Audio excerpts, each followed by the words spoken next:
Welcome to the Lemons and Pineapples podcast, the personal development podcast for folks who want more fulfillment, connection, purpose, and joy in life.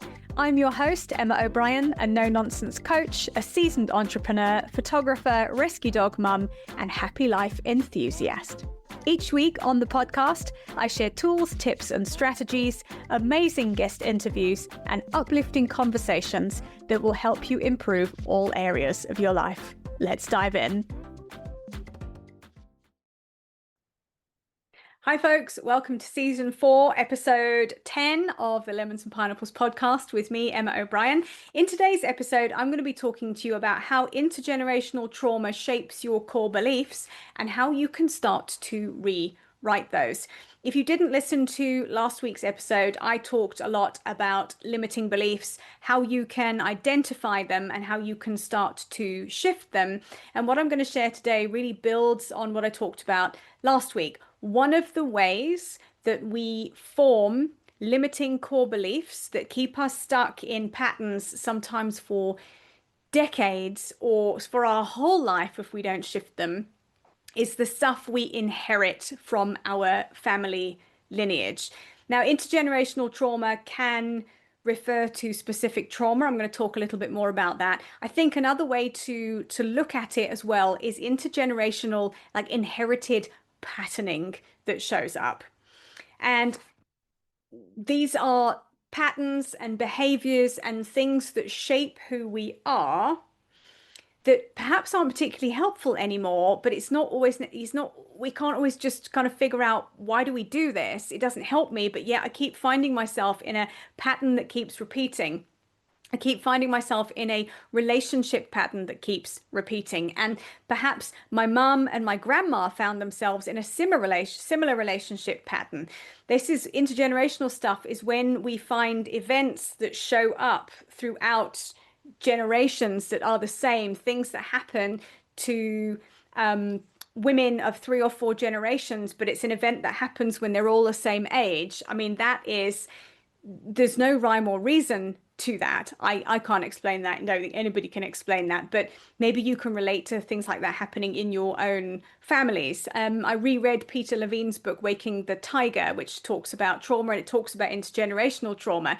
And one of the examples he cites in this book is that there was a woman who was in a plane crash, and her father had been in a plane crash, and somebody else before had been in a plane crash. They obviously all survived. They were small plane crashes, but they'd all been at a similar point in life. They'd found themselves in plane crashes, which is crazy because the probability of any of us being in a plane crash is teeny, teeny, tiny, let alone 3 generations of people having plane crashes all in similar places and similar circumstances. It beggars belief, really. And Peter Levine was like, we can't explain this. I can't explain it to you.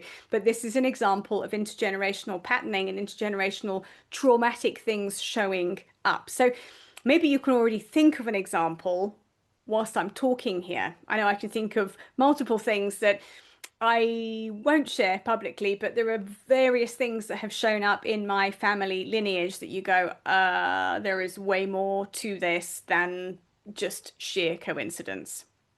So how does our intergenerational patterning shape us?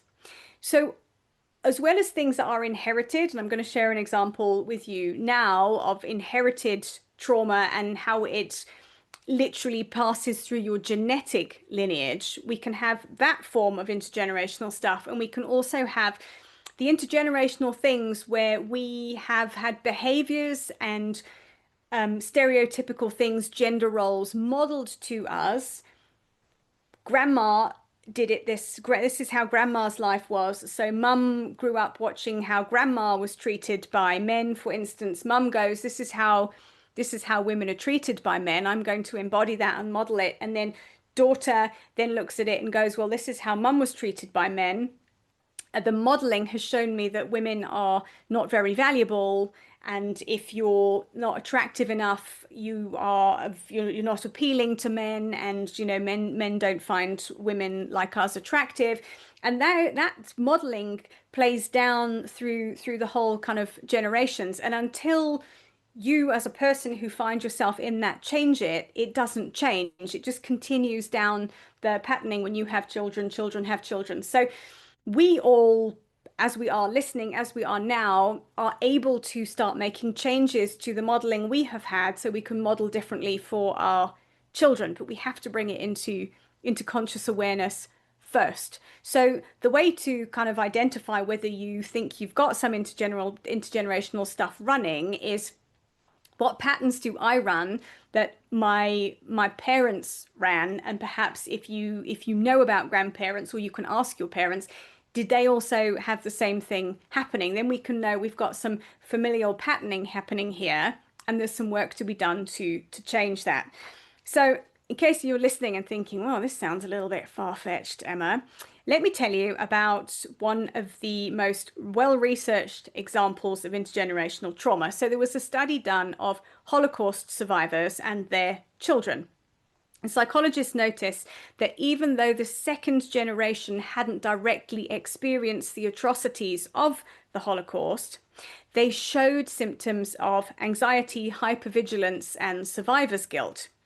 And there was a neuroscientist called Rachel Yehuda, and her team at Mount Sinai discovered that both survivors and their adult children had changes in their FKBP5 gene, which is the gene that helps regulate your body's stress response. So their parents' experience of being in the Holocaust had changed their genetic structure, and that had been passed down to their children. So the findings from this suggest that trauma can cause epigenetic changes. So the biological changes that shape how future generations respond to stress. If you listen to next week's episode, I've got a wonderful guest on called Karen Bazansky, and we actually talk. We're going to be talking more about this in next week's episode. So she cites a couple of other animal studies that have been done that have found this to happen. The transmission isn't just biological. So we learn emotional patterns from our parents. So if we've got parents that are living in survival mode, and they are exhibiting behaviors like overprotection, emotional shutdown, or a deep fear that the world isn't a safe place, those behaviors become our blueprints for how love, safety, and worth are experienced. So one of the things I help women with is self-worth and self-doubt and people-pleasing and overthinking, and being able to actually step up into leading their own lives rather than leading lives for everybody else, which is something that women often do. But if that has been what has been modeled to you by your mother and her mother, and maybe, on both sides, it's probably quite likely going back, just 2 generations of, post-war generations, that'll be what you believe is normal and how you believe the way to move through the world is this particular set of behaviors, until you find they don't help you, until you find that the behaviors you're running keep putting you into relationships with narcissists, relationships where you're emotionally neglected, because essentially what we end up doing is recreating what was normal for us in childhood, even if that normal isn't particularly good. What's normal for our nervous system, what's safe for our nervous system, is familiar. And if the familiar is dysfunctional, we will go out and recreate dysfunctional situations to put ourselves back into familiarity, until you wake up and go, oh my God, what am I doing? Why am I experiencing the same relationship pattern, even though I've been in 4 different relationships and the same things played out? There's work to be done there to shift your underlying beliefs. So how do we go about shifting our intergenerational patterning? Obviously, super traumatic stuff like the example with the Holocaust survivors needs to be worked through with, if you're having effects of that, worked through with a trauma-informed person. If you are noticing patterning showing up that is unhelpful, that's something that coaching and also shamanic energy work can start to help you with. So I'll give you an example of how I've used shamanic work to really help me. So shamanic work is energy work. We're working in a different realm of consciousness, if you like. I could get super woo-woo with it, or I can try and keep it practical because I like to use it as a practical tool, in that you're working in an imaginal realm, you're working in the subconscious realm, and you're bypassing your logical mind, which allows you to start to figure out the kind of deeper stuff that's going on under the surface, if you like. So for me, if I do a shamanic journey, I everything that comes up is metaphor. I might be journeying back to a past life, or I might just be journeying to receive a metaphor of something that when I can work with the metaphor and what it represents, I can start to go, oh, okay, I understand how this plays out for me. So about 2 months ago, I got to the point where I was feeling really, really, really stuck in both my businesses. I was doing a lot of marketing. I had a lot of things I wanted to do. I was writing out to-do lists. I was doing a lot of busy work, but I wasn't really getting anywhere. And I was also struggling massively with procrastinating. So I'd get to my desk and be like, okay, I'm ready to work. Oh, wait, no, I'm not. And I sat with this and just thought, actually, I don't understand this. I am so stuck and I don't really know how to move myself out of it. Because I have my shamanic practice, I was like, let me just see if I can figure out in the energetic realm, I can do a bit of subconscious work and see if I can actually dig a bit deeper if there's something under the surface going on here. And there's some beliefs I'm running that are perhaps driving the show here, but I can't think what they would be. So my Grandma L, appears quite often when I'm doing shamanic work. So I ended up doing a journey, digging back into kind of her past, if you like. And what I got from the journey I did was she lived with the belief that women are worthless. Now, that was like a light bulb moment for me because I thought, oh, okay, I can see how that's showing up for me. I can see how that's shown up for my mum. I can see how the modeling I had with women who were always quite subservient, women who didn't have their own careers, all of these things have kind of played out to demonstrate that. Not my belief, Grandma L's belief that's been filtered down. So I looked at it and I did a bit of healing, a bit of ancestral healing work with that. And just by kind of realizing that was a big light bulb moment for me, and being able to work energetically with it and to actually do a bit of healing for Grandma L, who's carrying that around, helped me enormously. I cannot tell you, after doing a half-hour shamanic journey to just go and figure that out and do a bit of energy healing on it, I have been so productive ever since because it shifted something in me. So whether it's real, whether I'm actually connecting up with Grandma Al, or whether in some part of my mind I am, it is totally irrelevant. What is relevant is that it helped me. It has helped me shift myself, and it's helped me get back into a way better state of mind and to start seeing some results because I'm actually doing needle moving work, not busy work. Because I've shared last week's episode talking about limiting beliefs. Our beliefs that we have keep us stuck running the same looping patterns.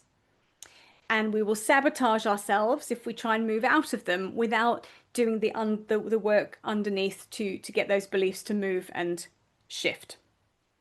So my invitation to you, if you're listening to this and you're like, oh God, there's a pattern that keeps showing up for me. It's keeping me completely stuck. I don't know how to fix it. Maybe you've sat in therapy for a long time talking about it and still nothing has moved or worked.